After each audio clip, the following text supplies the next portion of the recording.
Di saat kamu merasa bahwa dunia ini semakin dipenuhi keserakahan, seolah-olah manusia tak pernah puas dengan apa yang dimilikinya.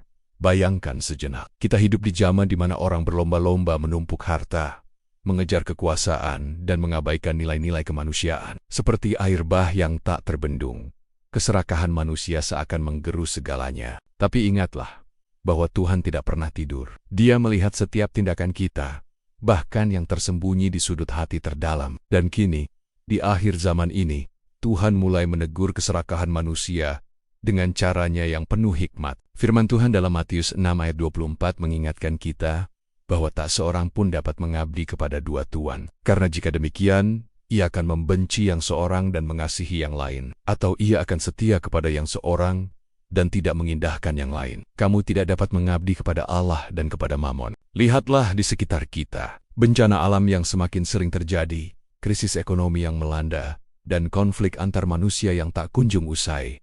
Bukankah ini seperti peringatan dari langit? Tuhan seolah berkata, "Cukup, kembalilah pada jalan yang benar." Namun, jangan putus asa. Karena di balik teguran itu, ada kasih yang tak terbatas. Tuhan ingin kita kembali pada fitrah kita sebagai makhluk yang mulia, yang tidak diperbudak oleh materi.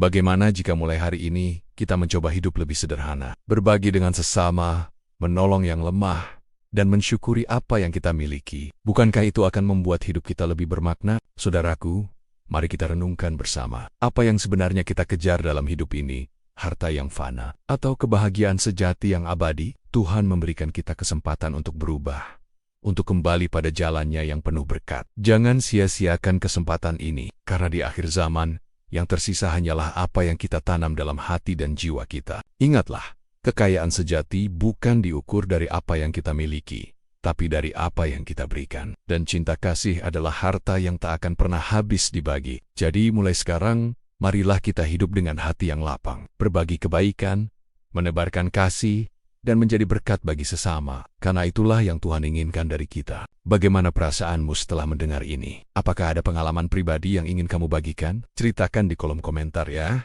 Jangan lupa like dan subscribe untuk konten inspiratif lainnya. Bersama-sama mari kita bangun dunia yang lebih baik, sesuai dengan kehendak Tuhan. Ingatlah, kamu berharga di mata Tuhan, dan dengan kasih-Nya, kita bisa mengalahkan segala keserakahan. Tetap semangat dan jangan pernah menyerah untuk berbuat baik.